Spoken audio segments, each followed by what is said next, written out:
Good evening and welcome. Tonight we will be going over the history and geography of Al Hudaydah in Yemen. Al Hudaydah, as you can see, is a coastal governorate here on the Red Sea, and it has lots of little interesting natural port areas, including the main city of Al Hudaydah. There. The landscape is pretty Yemeni. If you've seen any of my other videos on governorates in Yemen, it's very rocky, full of wadis, which are temporary riverbeds that only flow during rainy times. And this area, though, does have some interesting farmland, but that's really the only thing to write home about. But Al Hudaydah Governorate also includes some of these amazing islands you can see out here in the Red Sea. A lot of them are nature reserves or even little resort islands. I think they're privately owned by a company that opened little luxurious resorts. But there's something very interesting about these islands, and I'm not going to tell it to you now because I want you to see it on Google Earth. Plus, I don't think you would believe me if I told you. So stay tuned for the Google Earth portion because we're going to spend the majority of our time on these islands because there is not much to show you over here. But I will show you things over here. Don't you worry. Don't you fret. Let's talk about the history of this region because Al Hudaydah is a very major city in Yemen, and we're going to talk about why. The port of Al Hudaydah has been here since forever. Many ancient Yemeni cultures, well, now, within Yemen, they weren't Yemeni, so to say, but back then, because Yemen didn't exist, what am I saying? Ancient areas within the country that is now Yemen were big-time traders. They were located in an area where it was easy for them to sail up the Red Sea, sail down to the Gulf of Aden, and trade with all sorts of different cultures up across the Arabian Peninsula and around over to Mesopotamia. A lot of the frankincense trade came out of ancient Al Hudaydah. Among other crops and things, it's mocha is just down here. It's not part of the area, which is where we get the word mocha for coffee. Coffee was first exported out of the Red Sea coast of Yemen, but I'm getting a little ahead of myself. Many different ancient cultures rose and fell before the 19th century, where the history of this area really starts to pick up. But I want to talk about this town right here of Zabid because it's a UNESCO World Heritage Site, the old town of Zabid. Let me pull up UNESCO's website on my tablet. Here we go. Ta-da! Alright, historic town of Zabid. It says, Zabid's domestic and military architecture and its urban plan make it an outstanding archaeological and historical site. Besides being the capital of Yemen from the 13th to the 15th century, the city played an important role in the Arab and Muslim world for many centuries because of its Islamic university. And we can look at, I'm messing with the map over there, some of the cool slideshows of this area. I'll show you it on Google Earth too, so you can actually see them where they are located on the planet. But what's neat about this place is that there are so many different architectural styles all throughout this old district. You can see the influences of many, many bygone eras that came and went, and left their mark on this town. Some of the pictures aren't loading, but like I said, we're going to look at it on Google Earth. Like you can see these kind of what did I click on? I clicked on the picture. Ottoman Byzantine type domes, ancient Arab architecture, ancient Yemeni style towers, big different shaped minarets. Look at this right here. That's an interesting shape. I've never seen a building like this in Yemen with the little staircase. It looks a little modern, maybe like 19th century. Then you get some of this beautiful artwork here, which looks like it could have been almost Byzantine, you know. Really, really incredible buildings here. This is what I was trying to show you. This very Byzantine-like dome, like Arab fortress-style buildings. It's really incredible. Look at this. These beautiful, like, wall frescoes. You can see in detail there. Beautiful. What am I clicking on? How is my pencil clicking on the pictures? I would like to know. How is that possible? But yeah, you don't see intricacies like this in a lot of these little, like, Arabian Peninsula towns, you know. You kind of see a lot of fortresses and pretty mosques, but the details, and like it said, it was the capital, so surely it was, like, beautified. But absolutely incredible. Just all of the different historical architectures found in this city. You can really see just the passage of time. It reminds me of when I lived in San Francisco, and you can tell which buildings survived the earthquake and which one didn't, because like you would see a building that was clearly built in the early 1900s next to a building clearly built in the 2010s. Just like the styles of different historical architecture all next to each other. Really, really interesting. But like I said, not much happening in this region other than trading coming in and out of the port here. Until the 19th century, the Ottoman Empire would slowly reach its hand down the Arabian Peninsula. It really struggled to get this far south, but it certainly did. And they really started to build up this city and make it more modern. They modernized the port. I think they were the ones who built the deep sea port just north of the city here. I'll show you on Google Earth, because before, to trade, they would send their little ships and stuff, their little boats, out to the trading ships to get things and bring it back to shore and go back and forth. The big ships couldn't actually dock. So the Ottomans built a big port there for that purpose. And just creating more modern infrastructure and things like that in the area. They really saw the value of this city here.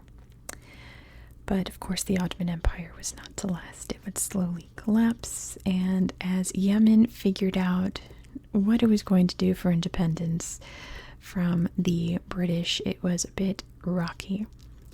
Yemen did split into two different countries, north and south. This area was part of North Yemen until unification in the early 1990s, when it just became Yemen. And now we get into it, right? Yemen is currently experiencing a civil war. At this moment in history, the violence is not as bad as it was 10 years ago. But nevertheless, the war is still going on. I think there's actually a ceasefire that's been going on for almost a year now. But this area is very important in terms of the conflict. So what happened? What sparked this civil war? If you haven't seen my other videos about Yemen, Yemen had a president at unification that was pretty much the glue holding this country together. Once his terms were up, he stepped aside and a man named Hadi was elected president. And he was not the glue that held this country together. The cracks showed very quickly into his tenure as president, and things collapsed very, very suddenly. He's currently leading a government in exile, I believe, in Saudi Arabia. there is a rebel faction that has sprung up trying to establish a new Yemen known as the Houthis. And the Houthis gained control of the Al Hudaydah Governorate in 2014. And this was an issue because of the port here. This port was their main source for getting not just like weapons for the rebel groups, mainly paid for by Iran, but also food for the people who were kind of trapped in the middle of this civil war, just everyday regular people. So Saudi Arabia is spearheading the fight against these rebels. They support the government of Yemen, as many other countries do. A lot of Western countries also support that and back Saudi Arabia.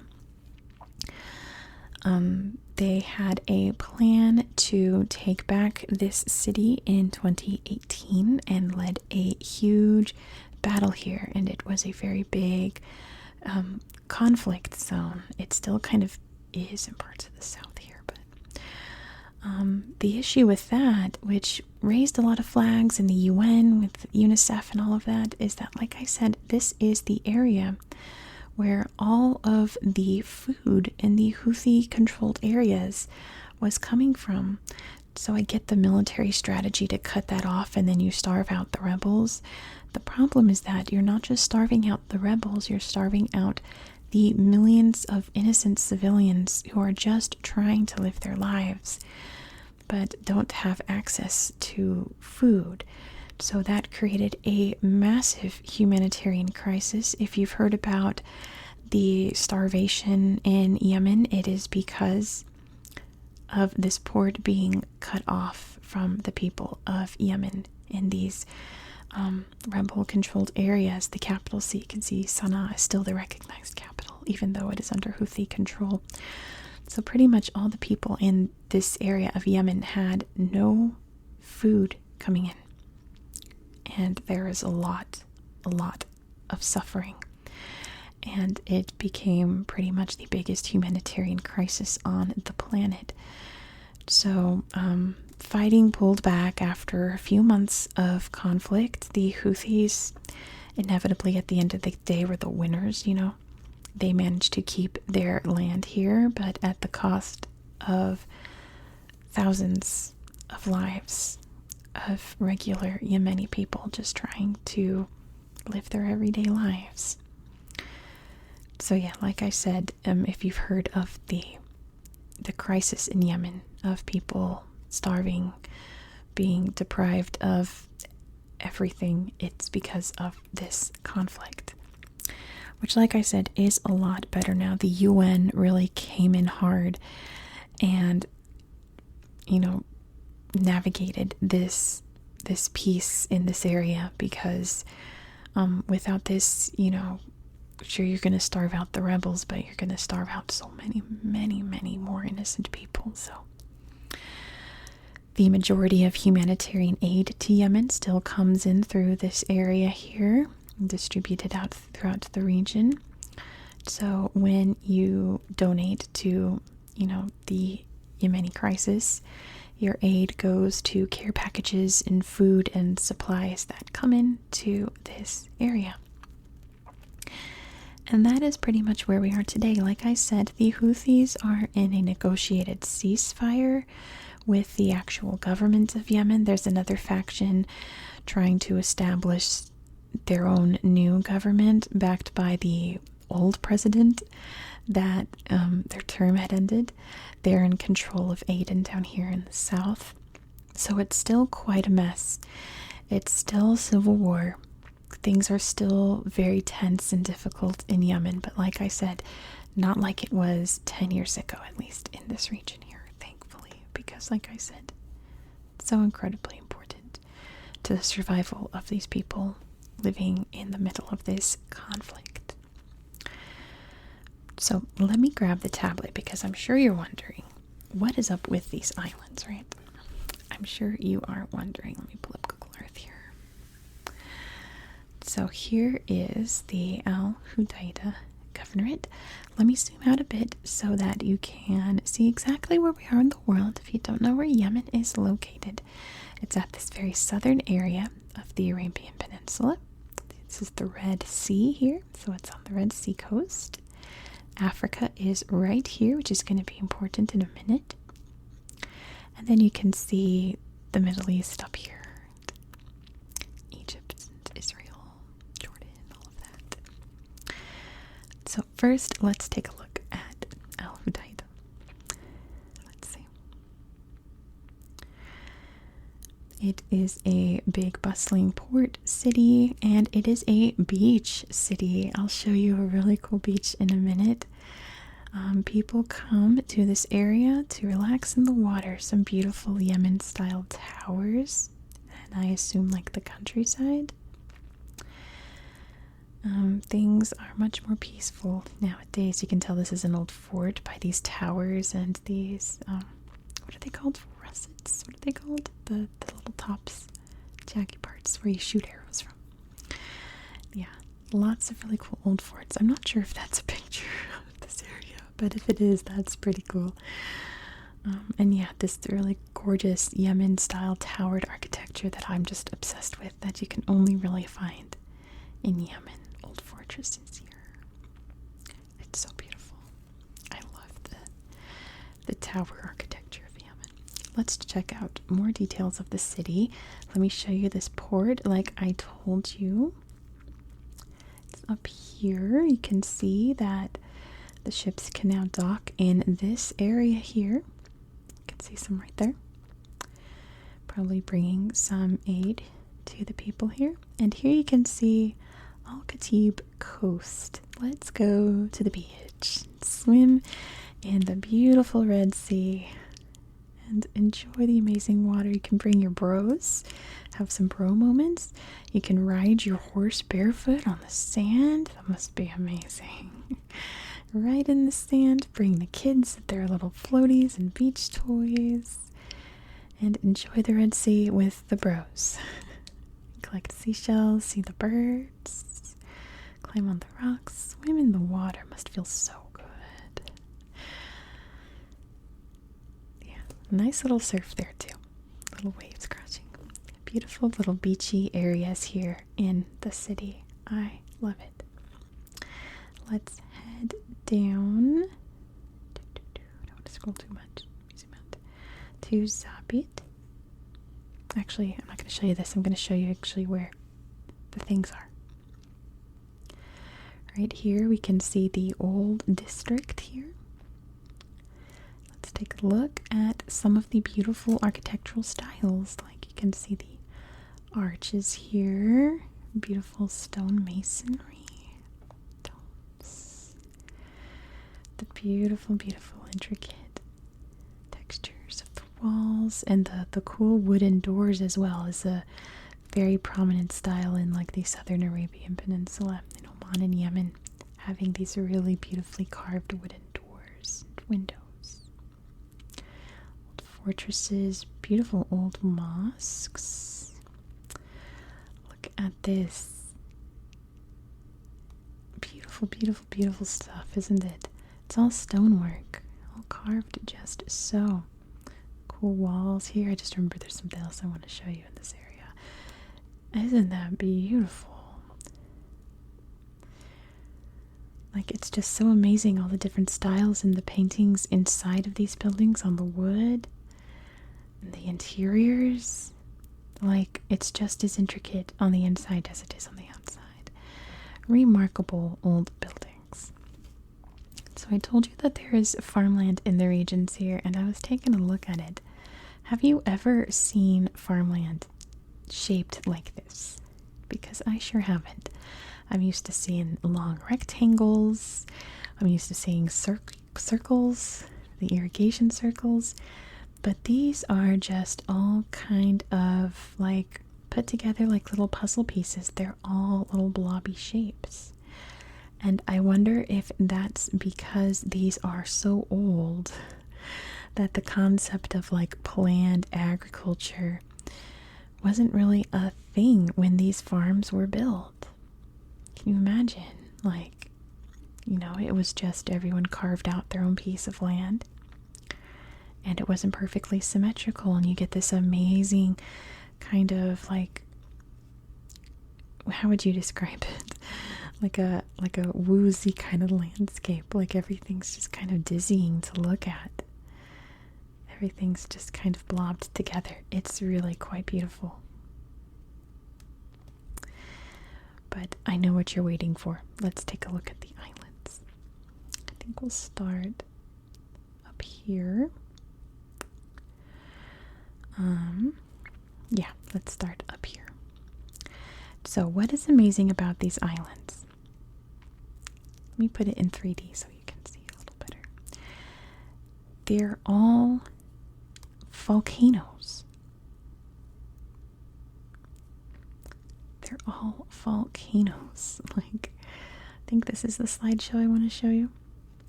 Yeah. The beautiful waters, of course, but they're all volcanic islands. Like, actively volcanic islands. With little cinder cones all over the place. These are all volcanoes. You can see the crater right there. Look at these. Volcanic islands. Like, who knew that the Red Sea was full of volcanoes? And I'm thinking like, okay, well that's neat. What about all these other islands down here?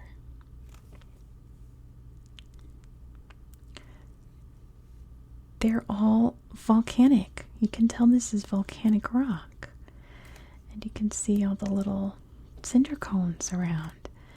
Absolutely remarkable. So I'm here going, wait a second. I didn't realize there are so many volcanoes in the Red Sea. You don't really think of that as a volcanic spot. Take a look at some more. Put it in 3D. You can see one's right there. Got some more over here. A big one right there. My goodness. All of these volcanoes right there. Remarkable that there are so many volcanoes out here. So how can this be? How is this area volcanic? The Red Sea, right? And that is because, remember I told you Africa was going to be important. This is part of the Great African Rift, or the East African Rift. So you can see it from a satellite view, that this area cutting through here, creating all of these lakes and things, is ripping apart on the tectonic level and creating some really interesting landscapes, including volcanoes in the Red Sea. How interesting is that? Let me show you. I think this is the one I want to show you. Over here? This one? I don't think it's this one. Oh, this is a good one though. Maybe this is the one I wanted to show you. The resorts built on these beautiful islands. You can come and relax in luxury on the beautiful Red Sea coast on these little volcanic islands and just enjoy the amazing weather. Go jet skiing, go swimming, and relaxing in Yemen. Like, eat your heart out, Socotra. This is absolutely beautiful. This is like the Maldives level of luxury, right? So that's why I'm thinking, I'm wondering if this is a like private companies that are snatching up these little volcanic islands and building little luxurious resorts and things. I think I wanted to show you this little one. Look at this little atoll. Oh no, it's not that one. Then I don't know where it is then. But absolutely remarkable in my opinion. Really something to explore if you're bored one day, and you can go on Google Earth and just count the cones, right? See if this park has any pictures for us. No, it does not, unfortunately. Who knew? Like, you know, you think of lovely Yemeni islands, you think of Socotra way down here. I've lost Socotra. Way down here. But right up here, you can go to Hudaydah, I'm sure there's ferries and boats, or maybe even little chartered planes. I think I saw a landing strip on one of these islands. I'm not going to be able to find it now. And have a luxurious island vacation in these volcanic islands. Not what you think of when you think of Yemen these days, is it? But that's what I really wanted to show you. I think that's remarkable. Not the landscape you were expecting, right? I meant to check out this wildlife sanctuary and see if there's any pictures. That's amazing. That looks like Sigiriya in Sri Lanka. And then you have these amazing Yemeni towered buildings, some terraced farming. You know, it's kind of hard to trust some of these slideshows. I was looking at one and it was showing pictures of Socotra, and I'm like, that's not the area we're in, you know. But this is absolutely lovely. Little waterfall there. The fog rolling in. The bros. It's always about the bros, isn't it? You can hang out in the national park with the bros. And your families too, I'm sure. Alright, I'm going to end it there. Thank you so much for watching. If you enjoyed this style of content, please consider subscribing, because we're going to every little corner of the world. Next, we're going to be hopping up the peninsula to Saudi Arabia. I'm going in alphabetical order of all these little corners, so we're hitting all of the ALs first. So we're going to be in the Arab world for quite a few weeks, so if that interests you, consider subscribing so you won't miss out. I hope that you found this video relaxing and educational. And I hope that you have a good